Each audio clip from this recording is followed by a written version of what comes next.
vai falar sobre a epidemiologia das lesões do membro inferior do desporto. Por favor, Sr. Muito obrigado. Muito obrigado. Bom dia a todos. Muito obrigado o meu convite. Queria agradecer o convite que me foi dirigido, que muito me honrou. É um prazer estar aqui. Tive o prazer de agradecer agora mesmo à doutora Marta Massada o tema que me escolheu, que eu acho fantástico. Permite falar tudo sem dizer nada. Muito obrigado. Enquanto a imagem não arranca, eu direi algumas palavras. Eu vou falar sobre a epidemiologia das lesões do membro inferior no desporto. O que é que eu vou dizer? É muito difícil. Epidemiologia é uma ciência que lida com números. É um atirar de números que nos permitam chegar a uma conclusão e que permita desenvolver metodologias para melhorar o que quer que seja. Os erros que acontecem são ótimos. Tudo que é mau faz bem. Permite melhorar sempre. A lesão é algo muito grave para um atleta, que o obriga a parar, que o obriga a sair da sua vida de relação, que o retira do convite dos colegas e que muitas vezes o vai afastar do próprio grupo durante muito tempo. Ora bem, vamos falar de quê? Isto é uma lesão, é um acidente, o que é que aconteceu, porque é que aconteceu, é o atleta mal treinado, é o terreno da competição, é a exuberância de tudo isto, é o elevar do nível competitivo, tudo isto são fatores que podem promover e podem agravar e aumentar o nível de lesões. Mas vamos falar de quê? Vamos falar das lesões mais frequentes ao nível do membro inferior. Elas serão obrigatoriamente diferentes em função do desporto que estamos a falar. Aqui na vossa imagem tem 4 modalidades com características completamente diferentes: o karatê, o atletismo, o esgrima, o futebol.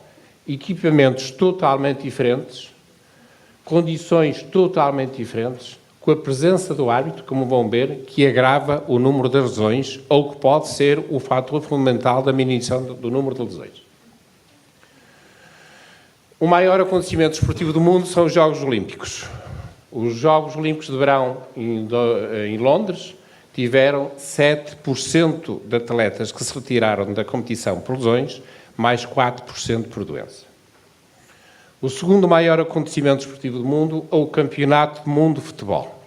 É aqui que a FIFA desenvolveu um programa visando 2 coisas. Uma, diminuir o tempo de paragem da competição, e outra, baixar o número de lesões, e conseguiu uma redução muito significativa, como vamos ver. O terceiro maior... Falta aí mais. O terceiro maior evento desportivo do mundo é a Ryder Cup. Para aqueles que não lidam com golfe, eu explico muito rapidamente o que é. A Ryder Cup é uma prova que envolve os Estados Unidos contra a Europa numa competição numa única semana em golfe. Os atletas são selecionados, não há contacto físico, todos estão em ótimas condições, demora uma semana, incidência de lesões aproximadamente 0%. Muitos são os estudos sobre a incidência de lesões, e é de números que nós vamos falar, e só de números.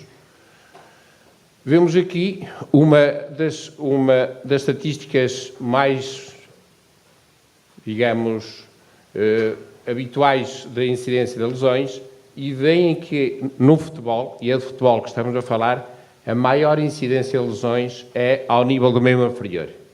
Ainda há muito pouco tempo se dizia que as lesões mais frequentes eram sempre e só no tornozelo. Hoje não é verdade. Uma das pessoas que falará a seguir irá falar sobre a epidemia dos isquiotibiais, que estão aqui representados.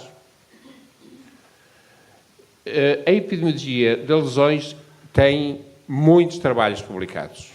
Trabalhos de uma equipe, de um ano, retrospectivos, de um desporto, todos eles com métodos e vícios grandes, e nós vamos tentar falar apenas em 2 que têm um volume maior e, portanto, poderão ser ou não mais credíveis, depende de cada um de vós. Muitos são os trabalhos publicados sobre epidemiologia de lesões do membro inferior. Interessa conhecer a real incidência dessas lesões para poder promover estratégias de prevenção das mesmas. A incidência depende do desporto praticado e do nível a que se pratica.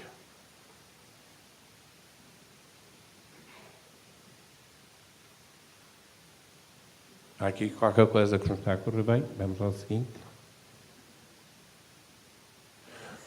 Os dados da nossa experiência não refletem rigorosamente os dados da incidência real. Interessa logo conhecer os dados reais obtidos em estudos. Vamos então tecer algumas considerações sobre os desportos aparentemente iguais. Ambos desportos de equipe, ambos em contacto físico, ambos com predominância de lesões dos membros inferiores. Vamos falar de quê? Futsal. No futsal, a entorse tibiotársica é a lesão com maior incidência, estando relatada em muitos estudos em cerca de 40% a 50% dos casos. Há uma maior incidência das entorses em treino, maior incidência das fraturas e das lesões musculares em jogo, maior incidência das lesões por contacto direto. 85% das lesões no futsal são no membro inferior. A maior incidência de lesões existe nos jogadores das seleções nacionais. Isto reflete um período de trabalho mais longo, com maior atividade esportiva desta modalidade, com aumento de sobrecarga do período de exposição e aumento do risco de ocorrência de lesões. E no futsal, a maior incidência de lesões aparece em jogadores com mais de 25 anos. A reter, como diria o palestrante anterior, pela elevada incidência no futsal, a entorse tibiotársica, particularmente nas crianças e nos jovens, realça a necessidade da importância de programas específicos para a prevenção destas lesões. Eu disse lesão e não tratamento. A epidemiologia é dito pelos epidemiologistas que é da área médica aquela que trata mais doentes, mais que todos os tratamentos médicos, porque o que é objetivo é preveni-las. Ora, vamos falar de um desporto aparentemente igual ao anterior em tudo e em tudo diferente. Duas equipes em competição, a presença de um árbitro que é um fator importante no desencadear de lesões, o terreno da competição, o calçado, tudo isto são fatores que podem agravar ou diminuir o número de lesões. O futebol representa não somente um desporto e um espetáculo, mas ainda um grande negócio. 4% da população mundial vive do desporto. Isto quer em torno dos direitos federativos, da indústria dos equipamentos, da imprensa, dos direitos de imagem, ou ainda do elevado número de empregos. No Brasil foram criados 300 mil novos empregos por causa do futebol. A FIFA tem referenciados cerca de 5 milhões de árbitros, técnicos, assistentes e delegados ao jogo. São diversas as capacidades necessárias para o futebol. A agilidade, a coordenação motora, a velocidade, a impulsão e a resistência com diferentes níveis de intensidade. O aumento da competitividade tem modificado as características, onde umas vezes a técnica é prioritária e noutros a força é o elemento privilegiado. Daí que a condição física seja o elemento essencial do desporto. Todos temos presente a meia-final dos campos europeus, Bayern, Atlético de Madrid. Estas características do futebol aumentam o potencial de choque entre os jogadores e a rapidez de execução, sendo elementos predisponentes para a ocorrência de lesões. Fatores intrínsecos como a idade, o género e o estado físico, e fatores extrínsecos como o ambiente, o tipo de calçado e o nível de competitividade são outros fatores que vão aumentar a sua incidência. O aumento de competitividade, o volume de treino, o número de jogos fazem com que o atleta chegue muitas vezes perto das suas limitações. Estamos em Wembley, Queen, we are the champions, no time for losers. Competir é para vencer. Mas para vencer é preciso um trabalho de equipe muito grande. A vitória de um, muitas vezes, resulta do trabalho conjugado de muitos outros. Nesta imagem, temos um atleta que todos conhecem, Ayrton Senna. À sua esquerda tem Sid Watkins, que é o homem que foi convidado pelo patrão da Fórmula 1 na época a desenvolver a assistência médica na Fórmula 1.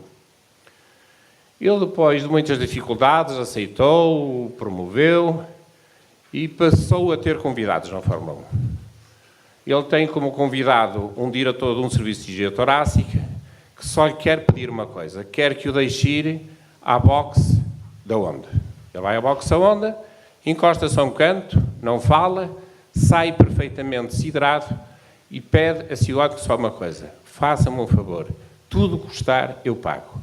Eu quero alguém que dê formação no meu serviço de cirurgia torácica para que toda a gente trabalhe sem falar, para que tudo corra na maior simplicidade e que tudo seja mais fácil e melhor para os meus doentes. A UEFA tem vários departamentos, entre os quais o Departamento de Desenvolvimento de Futebol e neles o Comitê Médico, que promove metodologias para várias coisas e também para lesões do desporto. Este é o primeiro ano de trabalho prospectivo sobre a epidemiologia das lesões no futebol. É um trabalho desenvolvido sob a égide do Comitê Médico da UEFA e desenrola-se durante 7 épocas consecutivas em equipes de elite de futebol. Estamos a falar da Champions League. O primeiro autor, o professor Extrante, começou a sua vida no futebol a desenhar caneleiras, porque o primeiro estudo que ele fez, embora a incidência das fraturas fosse pequena, considerou que as caneleiras existentes à época, os tipos de proteção, poderia agravar as lesões. Foi aí que começou cada atleta a ter umas caneleiras desenhadas só para ele e feitas obrigatoriamente no início de cada época. Este trabalho define conceitos a ter em conta: o que é um treino, o que é um jogo.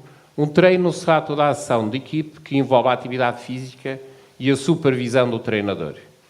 O jogo será sempre uma competição, amigável ou não, com outra equipe. A lesão é toda a ocorrência que resulta da incapacidade total para o jogo. O que é reabilitação? É o período compreendido até à data da alta pela equipe médica. E o que é que nós vemos, o que é uma recidiva, tema que falamos tanto? É uma lesão do mesmo tipo e com a mesma localização que ocorra 2 meses após a alta. As lesões traumáticas são todas aquelas em que existe um fator externo conhecido. E as lesões de sobrecarga, o overuse síndrome, são aquelas que ocorrem de uma forma insidiosa e sem causa aparente. Vamos falar de incidência de lesões, que é o número de lesões por jogador por cada 1000 horas medidas.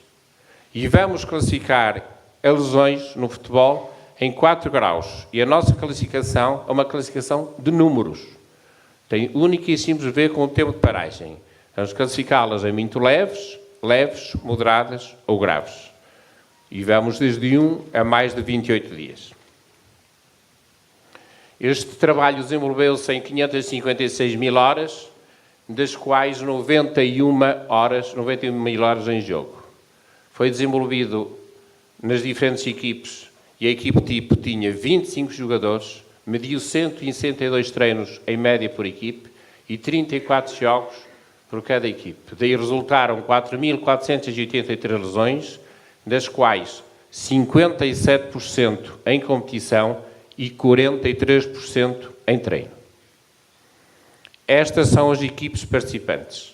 A UEFA selecionou e convidou as equipes da Champions League, as que colaboraram mais ou as que colaboraram menos, e vemos que o estudo abrange praticamente toda a Europa, foram as que jogaram ou não nessas épocas a Champions League.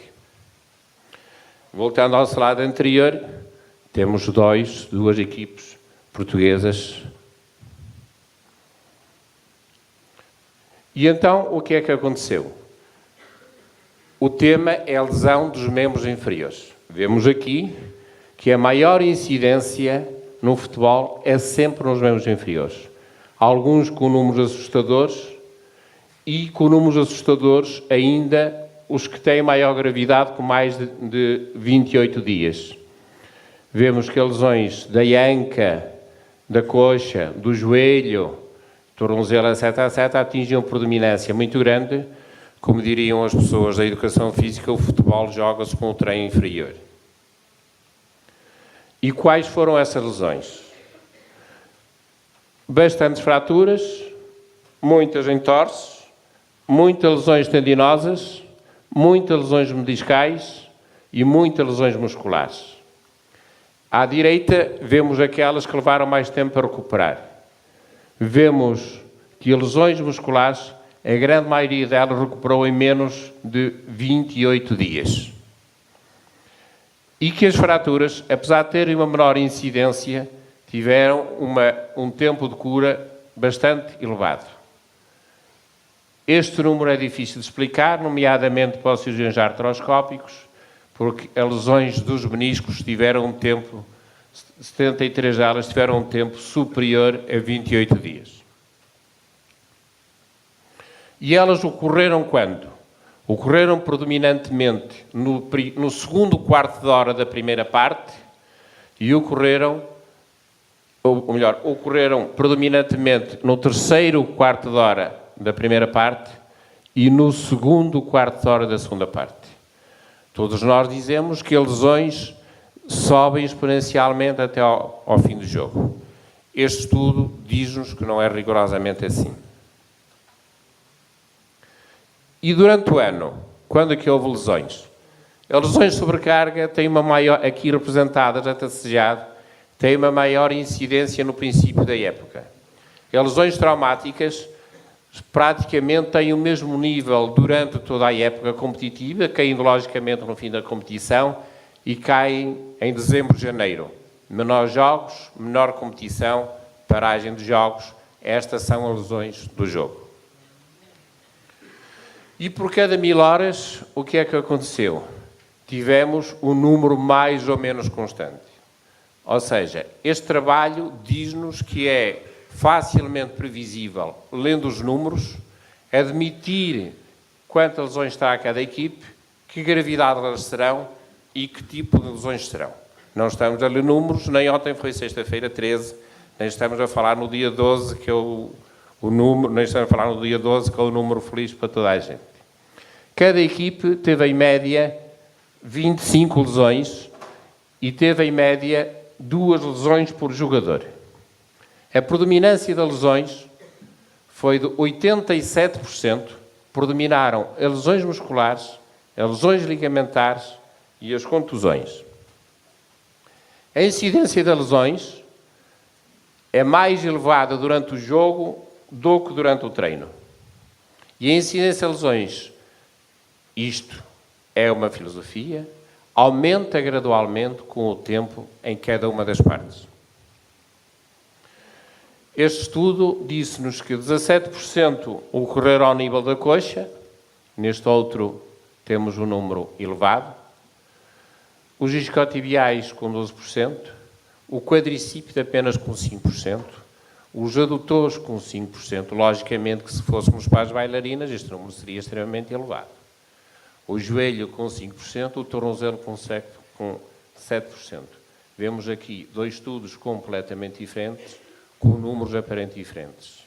Como alguém diria, os matemáticos não mentem. Nós vemos os números conforme nos apetece. As lesões de sobrecarga são lesões, acima de tudo, do início da época e são motivadas para aquela gente que está habituada a lidar com o desporto, sabe que o início da época tem uma carga muito grande. Portanto, aí que aparecem o maior índice de lesões de sobrecarga e representam 28% do total.